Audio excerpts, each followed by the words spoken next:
My name is Anna Broders. I work as a talent and community manager at Linköping Science Park. And I would also like to say very welcome to today's Tech Tuesday. Tech Tuesday is a collaboration between a couple of different companies. It is Combitech, Sectra, Ericsson, SICK EVP, and Nira Dynamics. And today's host is Nira Dynamics. Today we will hear Thomas Ekkestad talk about stateful stream processing with Apache Flink. So I will leave the word and the floor to you. Welcome. Thank you. Okay, welcome everyone to this presentation. So is there anyone in this room that used Apache Flink before? If we disregard the Nira people. So it will be hopefully interesting for you to hear about it.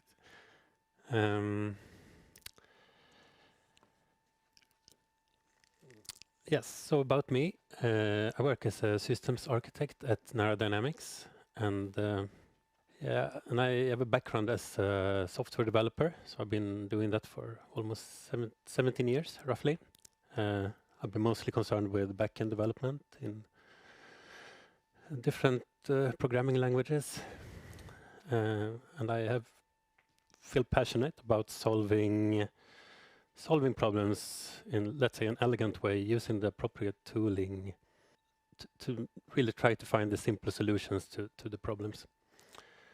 And appropriate tooling can be a framework such as Apache Flink. It could be something else like Spring Boot if you're doing Java development. It could be a programming language which is more suited to the task you want to solve than another one, maybe. It could also be that you have the right infrastructure to help you, like proper monitoring, logging, CI/CD, etc. There's a lot of degrees of freedom in today's software development, so I think it's important to pick your tools. So the agenda for today, I will start with a short introduction about what Nira does and the use case we see for using Flink. The use case for stateful and fault-tolerant stream processing we have. Then I will dive into Flink to give an overview about what Flink is and the theory behind it.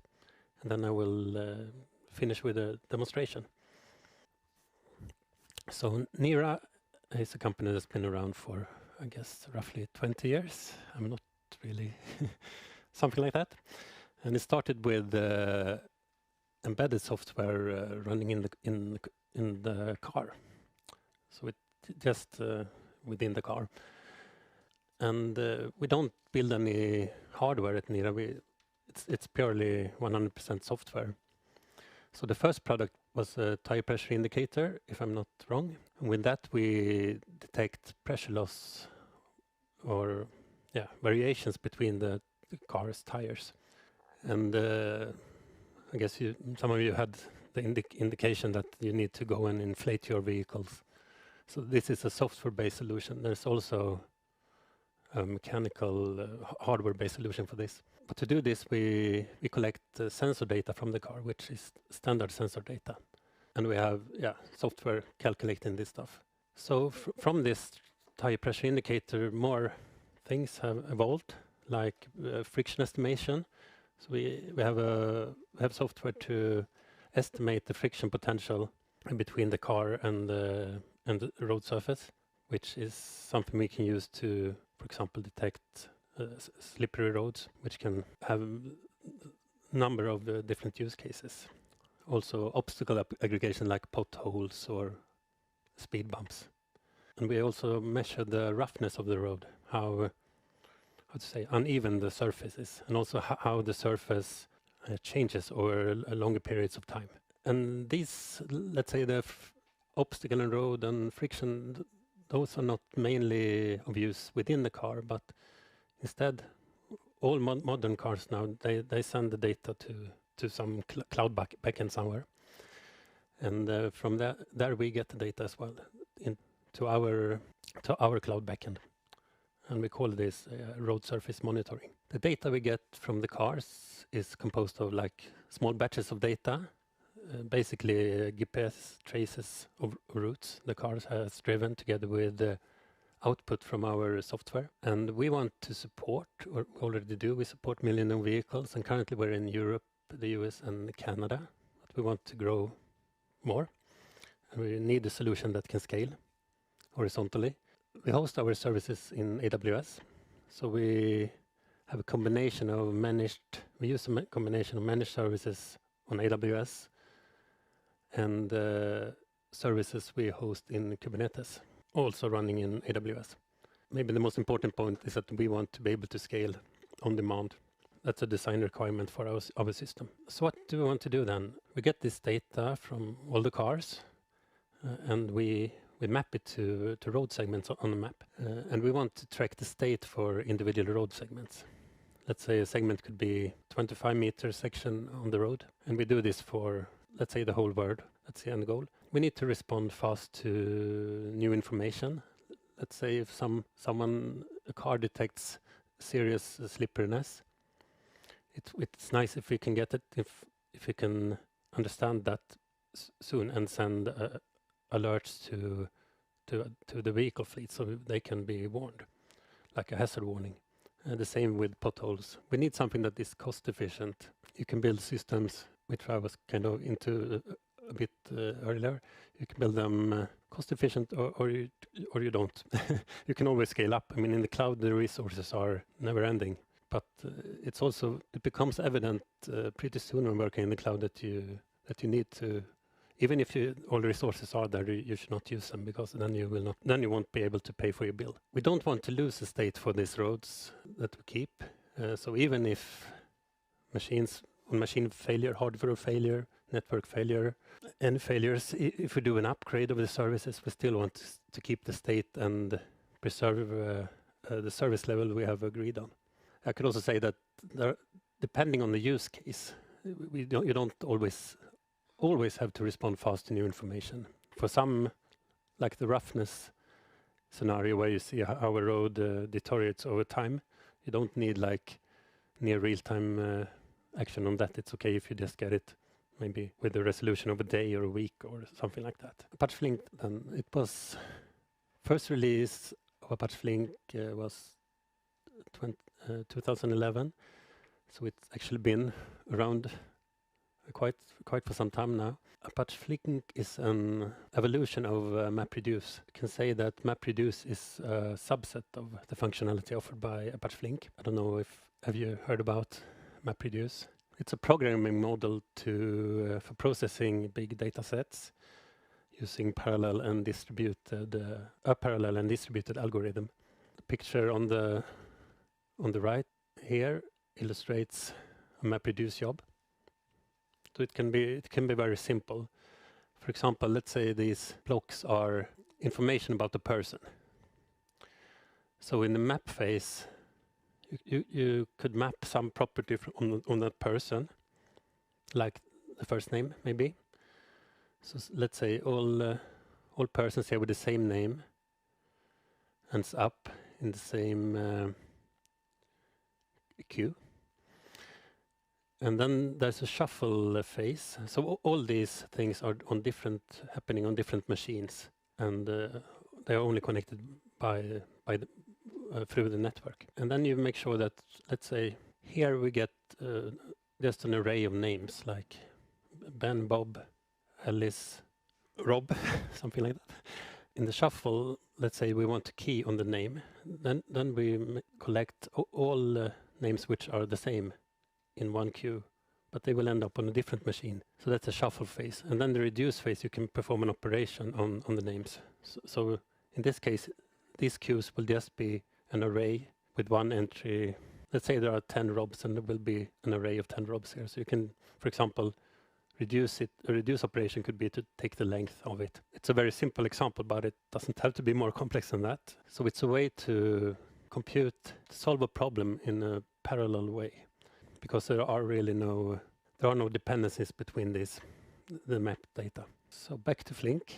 So Flink can do this as well, and a lot more.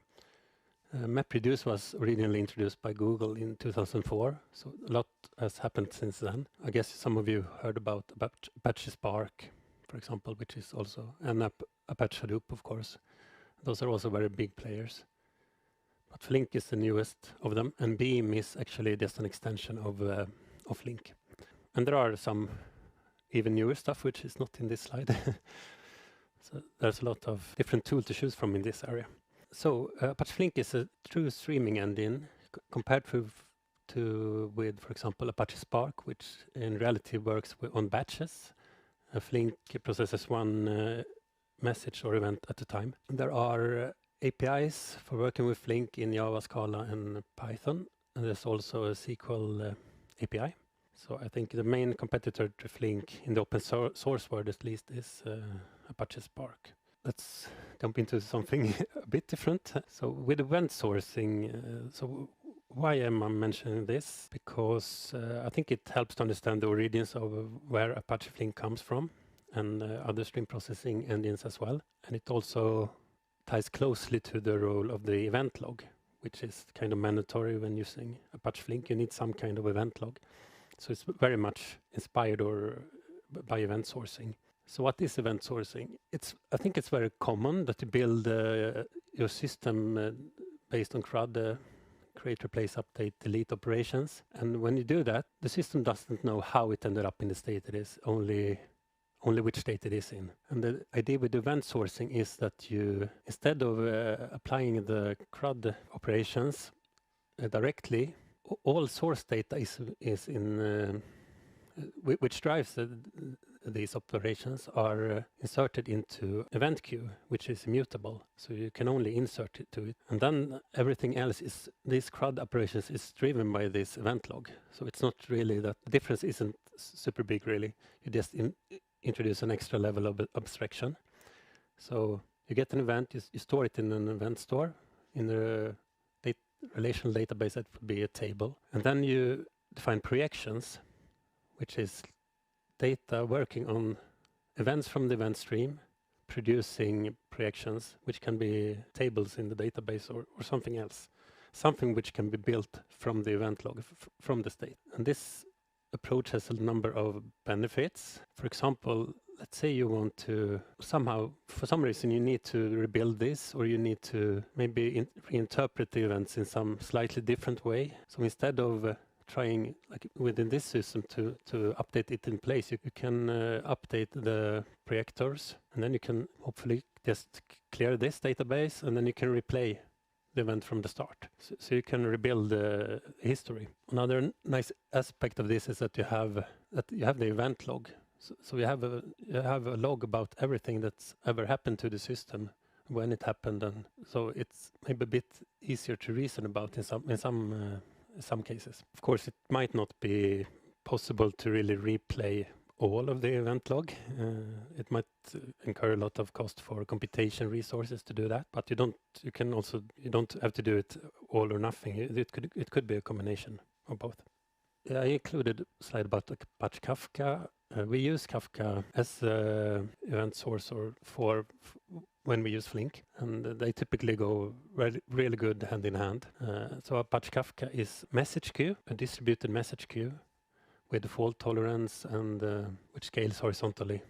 So it scales basically to whatever needs you have. So it's based on queues where you just put data, and to be able for it to be distributed, you compute a key for each event or message you put in the queue, and based on that, the message ends up in the right partition. So you can be many partitions for one queue. So that's a deterministic algorithm, so all messages with the same key or hash ends up in the same partition always. And you can increase the number of partitions or decrease them and scale it basically however you like. A difference between a message queue such as Apache Kafka and a message broker such as RabbitMQ is that the consumer does not own the message it gets. It only gets a copy. In the message broker just help you with sending a message from a producer to a consumer, and then the message is gone. So with Kafka, the retention of the data has nothing to do with when you consume the data. That's a total different configuration option in that case. Yeah, this is another picture just illustrating a traditional application using a let's say, a relational database, a transactional database, and you issue, write, read, like SQL, insert, update, and selects. But with Flink, the database is the application, and these reads and write are, you basically access the state as you would any other variable in your program. So it's not transparent to you if it goes towards storage or not, which also comes with a risk, of course. So you need proper monitoring to see how you perform, how your application performs. That's very important. I mentioned Apache Flink is a distributed system, so it's only one Flink instance here, but in reality there can be many. It can be hundreds or thousands instances, and it's pluggable, so you can pick this is called a source element. So you can pick your sources, and this is called a sink. So you consume data from the source and you produce them to a sink. And this can be whatever. It could be a file, it could be a Kafka topic, it could be a NoSQL database, it could be HTTP. It's also, as you do with a relational database, you have a database schema. You can evolve your database schema. You can do the same in Flink, but in that case, the schema registry lives.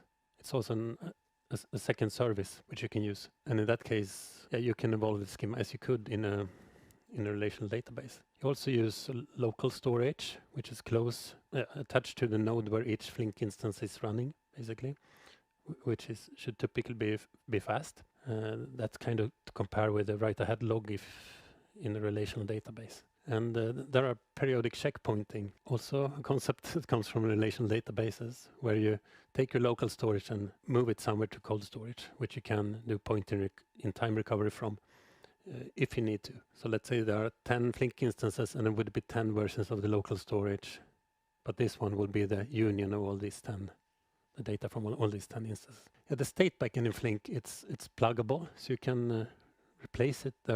I think you can say that there are two options for using a production, depending on if your application is memory intensive or not, and also depending on the performance you expect from your program. And you can switch these backends not during runtime, but you can save the state to disk, to the cold storage I showed you in the previous slide.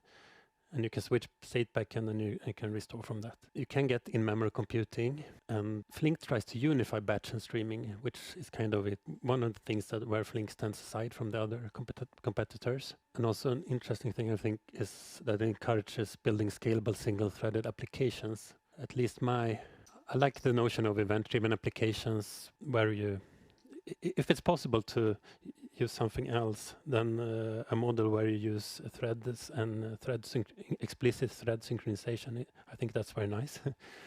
More like a message passing model. And Flink is a good way to enforce that kind of development practice. Okay, so I will try to do a demo of Flink. And the purpose with this demo is to give an idea of the power of Flink, what types of value the Flink framework brings. I try to keep the demo as simple as possible. So I actually use this Flink Playgrounds, which is on GitHub, which you can try out if you want to. It's very easy to get started with. It's based on Docker Compose. So you can basically just do Docker Compose up. And there are 3 different playgrounds to try out. And I'm based this theme on the Table API playground, where you actually use SQL to implement your Flink job. We don't use the Table API at Nira. Maybe we should, I think, for some simpler stuff. If you worked with relational databases before, it should be easy to get an understanding of what's going on. Let's see.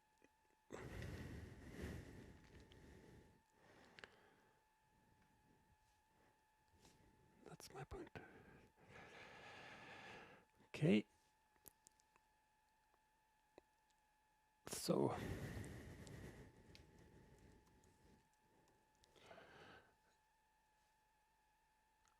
nothing is running right now. So I will start.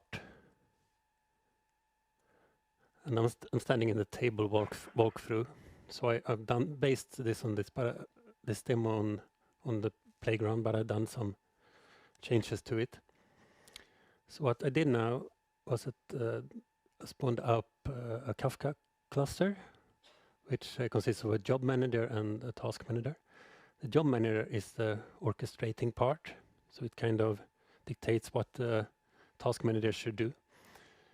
There's a data generator just outputting a stream of data. In this case, very simple CSV structured data, which I will show you. And there is the Kafka. So the data generator produces CSV data and places it on the Kafka topic.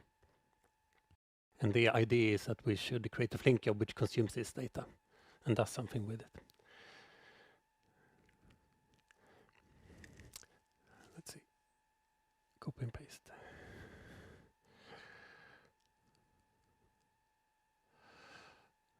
So what this does is I run the Kafka console consumer. So this just peeks at the Kafka topic, which gets this CSV data.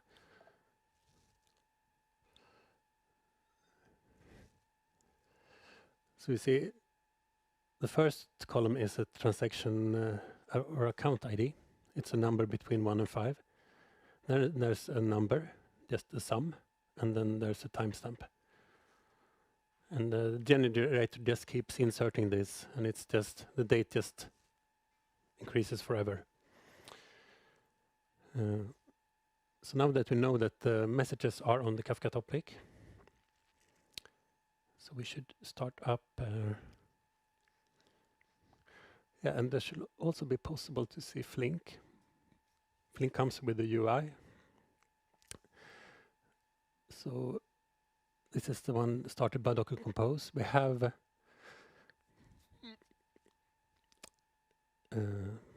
so this is a Flink cluster. There is nothing running on it right now. We have a job manager and we have one task manager. So the next step is to create a job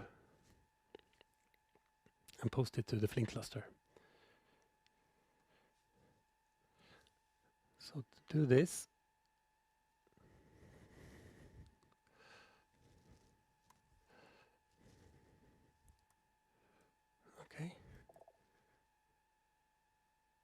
okay, it didn't solve.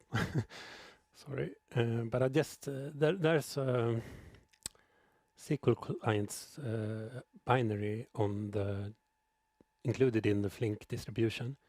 So what I did was just to execute that binary from the job manager Docker container.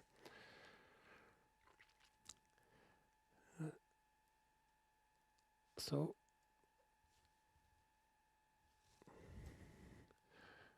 we'll start with a simple query just to see that things are working. And I set this to batch mode because this will be a query with a simple result. Let's see. So what we do is we do a select from our own table we build up here. It's just a table with 4 names, and we group by name and count them. So when I run this, you will see that there will be, I don't mind the warning. You see now there's a job running here, and now the job is done, and we got the result. So we managed to post that query to the Flink cluster, which started a new job and gave us a result.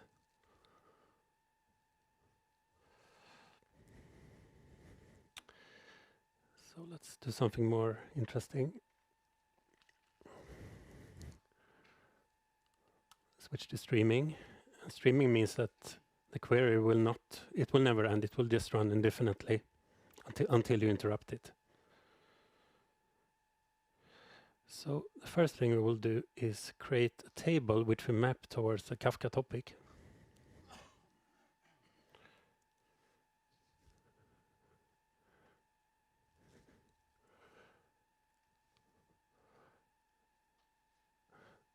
So this looks very much like the traditional relational database table. We create a table with number of columns, and we also tell it how to handle the time. That's I think I haven't mentioned that. That's a key thing in Flink, that you can use the time in the data stream you're working on to define the time. So we say that the transaction time should be used as the time as driving the time in the Flink job. And we say that things are allowed to be up to 5 seconds late before they are considered as old data. And we use a Kafka connector, and we specify which topic we want to connect to, how we connect to the Kafka cluster, and if we want to read everything on the topic or just start from the latest. So this will just start from the most recent message put on Kafka, and we tell it which format the data has on Kafka. So now that table is created. So we could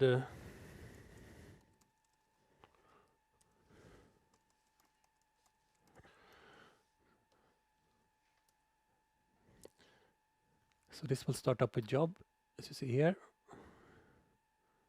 You can even look at it, and this will just, when I use a console like this, it will just take a snapshot and update it once in a while. And you can actually see what Flink is doing here.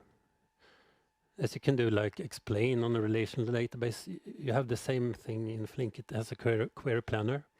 So this is very simple query. But it says something about what the job is doing, what parallelism it's running with, if it has trouble keeping up, etc. So we know that the table is working. We get the data from Kafka. So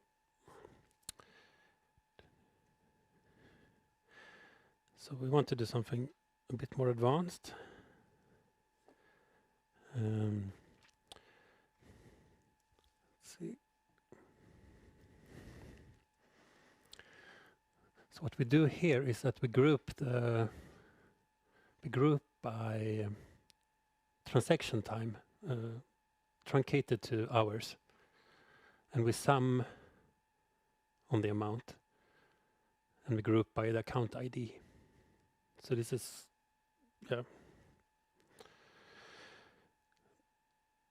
very similar to a traditional group by in a relational database, except you group on the time level as well.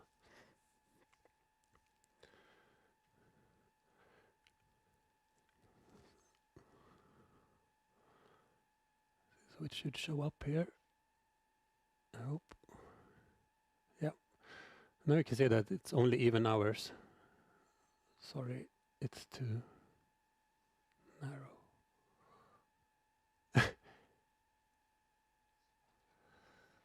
And this is summed amount, and you get one result per hour.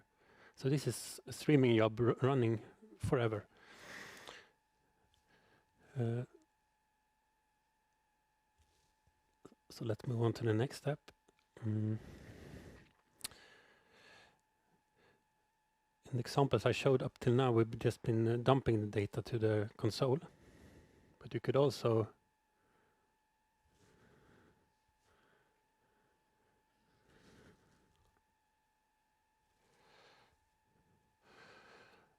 dump it to another sink.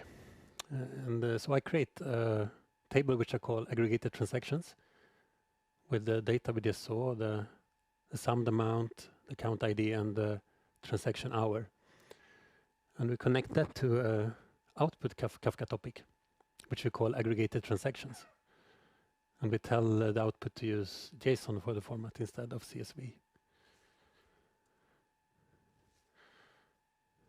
So now we have two tables, transactions and aggregated transaction. Now we can do post an insert query, which selects data from the source table and inserts the transform data into the output topic.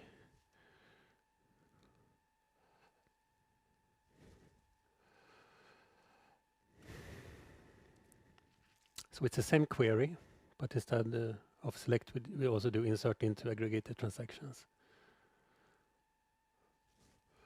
So let's start that one. Now it's running, and it should pop up here as well.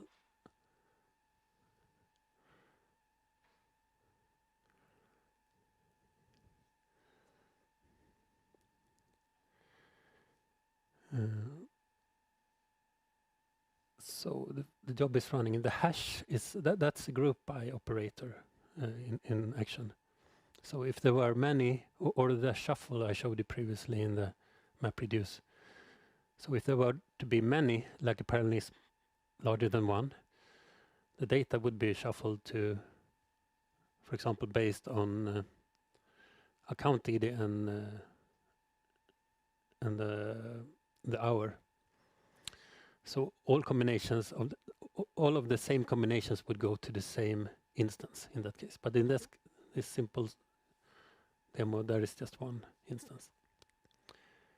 So now we're actually inserting data to the Kafka output topic, we think, but we can have a look.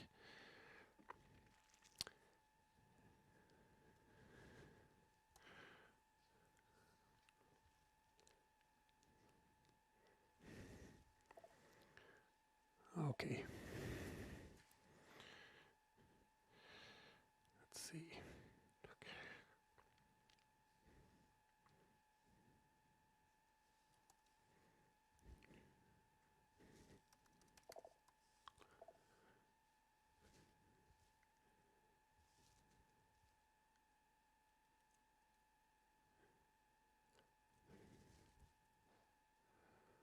So now we're peeking on the aggregated transaction topic, which we are writing data to. And you can see that the data ends up on the topic. And it's in CSV format. We can also list the Kafka topics.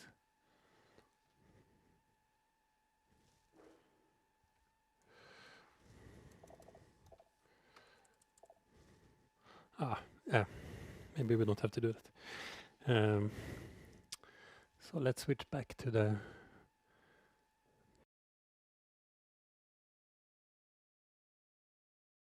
that was a demo and the roadmap for Flink ahead.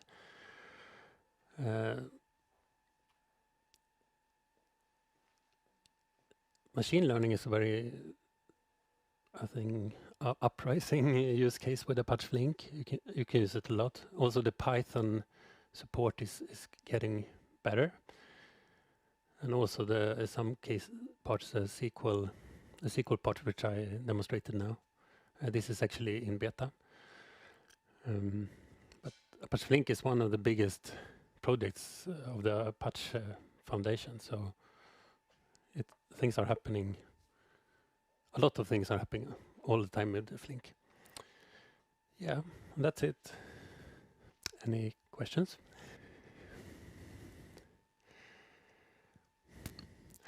It's just, I would say, it does a lot of the heavyweight lifting for you.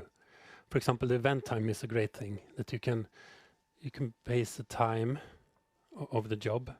For example, you can set a timer to expire, I don't know, in the future, which is not based on wall clock time.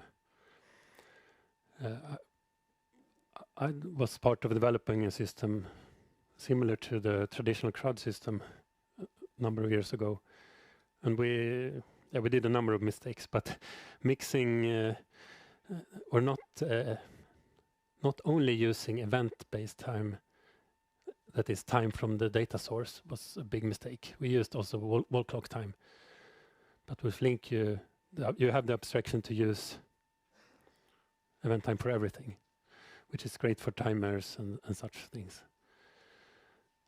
And also, it provides a lot of abstractions that you would need to implement yourself otherwise, I would say. And it doesn't have to replace relational databases if that's what you're using for this. It could be a complement to it as well. So the Flink state is not really supposed to be queried.